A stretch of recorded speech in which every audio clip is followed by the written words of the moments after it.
Kakamega is the second most populous county in Kenya, and agriculture is its main economic pillar, whose growth, like in other counties across the country, is highly dependent on a reliable road network. In the road graveling sector, we have done over 1,200 kilometers so far.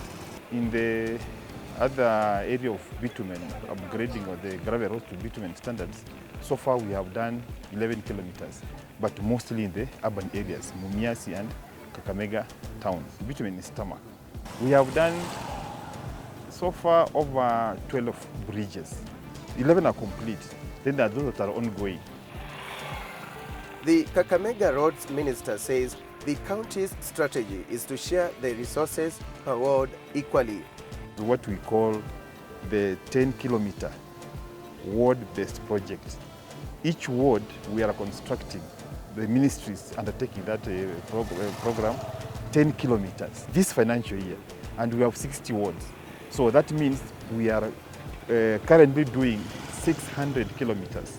One of the top projects in the county is the improvement of this road to bitumen standard, a crucial road connecting the highway and the airstrip at a cost of 240 million shillings.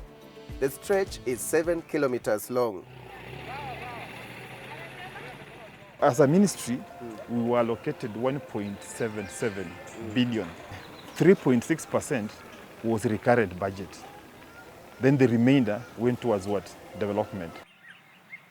This particular bridge is very important in terms of the Shinyalu sub-county area, such that the lower part of Shinyalu is being connected to Lubao, to West Kenya, through this bridge. So by putting this bridge here, we are avoiding the overloading of the main road from Shinyalu town through Moranda to Kakamega town, and at the same time reducing the number of vehicles and workload and vehicles and other related machineries that carry products to the other part of the county. So in the process, you find we are opening up an interior area, to improve the accessibility of the people living in that area, improving the value of land and other infrastructure for people living in that area, and at the same time bring along the connectivity. Because roads also, you have to look at the connectivity. Bring along the connectivity of all the roads within the sub-county. That is Shinyalu area. Kitambo, bila unaweza pita, ilikuwa shida. Inaonekana upitie kwa maji na ukishindwa inakupeleka. Tulikuwa na brick, lakini hiyo ilikuwa ya kutingisha. Huwezi pita. Sasa saa hii tumefurahi kwa sababu hata saa hii magari inaweza pita. In Meru County, the highlight of milestones in the road sector is the construction of the 10-kilometer Kianjai-Madhene-Mikinduri road through a cost-cutting technology known as ProBase. There's a process we call stabilization when we are doing the roads. So for ProBase technology, you stabilize the material in situ. By that I mean you stabilize the material that is existing, instead of borrowing materials from other areas to come and use it in the same stabilization. Once the road is improved, it has a lifespan of 10 to 15 years. So it is a technology that is used for improving the road to bitumen standard, but in a faster and cheaper way compared to the conventional ways of doing the roads. We have spent that million to improve every kilometer of this road. Unlike the conventional method, which would have, through which we would have spent 60 to 70 million Kenya shillings to improve the same stretch. The entire section of 10 kilometers, we have done it within a period of 4 months. But the quality of the road with regards to value for money will be known depending on its durability. It has already been trafficked for 1 year. So if you would compare it with some of the roads that we do nowadays, you find that once a road has lasted for about 6 months or so, they start developing potholes. With the improvement on the road, transport has become easier and cheaper, further making access to markets served by the road faster. Tumebeba hii kitu na mgongo, tukaenda soko, tukakosa hata gari ya kutubebea na pikipiki, lakini sasa tumefurahi sana kwa vile tumesaidiwa kubeba hiyo njia ikawa mzuri. Wakati wa zamani ndio tulisema tunabeba na kitanda kina mama tukapeleka hospitali. Sasa saa hii tunafaidika. Sasa maneno yanakuwa rahisi kwenda huku. Mbele tunalipiza 100 kwa pikipiki kwenda 100. Saa hii tunalipiza 50. Since independence, Meru County had seen only 350 kilometers of tarmac road, but there is hope for more with devolution, says the CEC.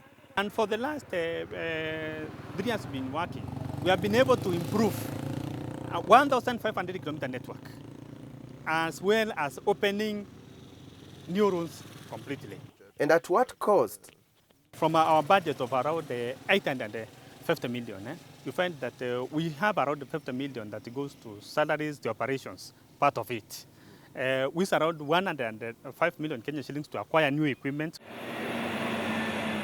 Areas where we have visited where the roads have never been opened, and the county government has opened them. Like right now, I have my equipment on the ground. Opening new roads where they had never used to be. Or some places you find they only used to be trucks. Now we have widened them up and made them very motorable roads. So you find that without devolution, such people would never have benefited. We cross over to Baringo County now as our final stop in this particular show. Annually, we've been receiving an average of 350 million shareable allocation from the county government. Out of these 350 million, it is divided across wards.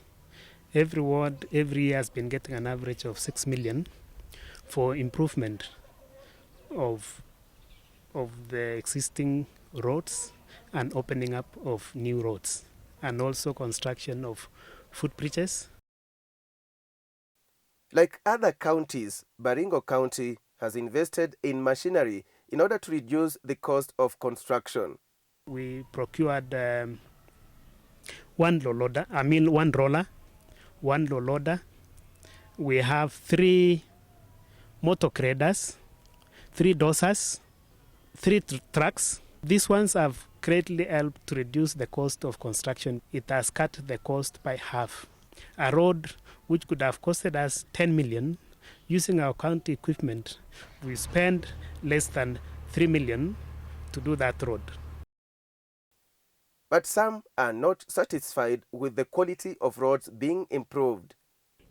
Wale wanaopewa kandarasi hizi za kuunda barabara za kuingia mashinani hawafanyi kazi nzuri.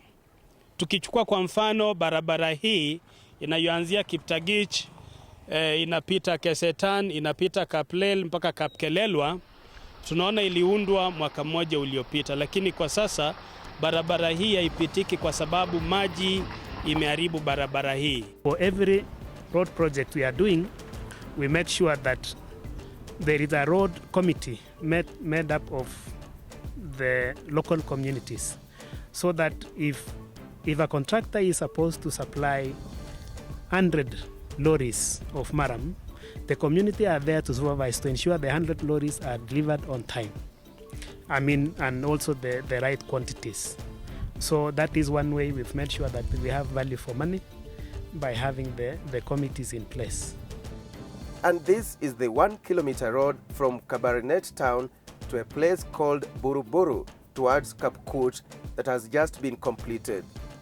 We've decided that in each sub-county headquarters, we are going to do 1 kilometer of tarmac road. Piki yangu kwa sasa sipeleki carriage.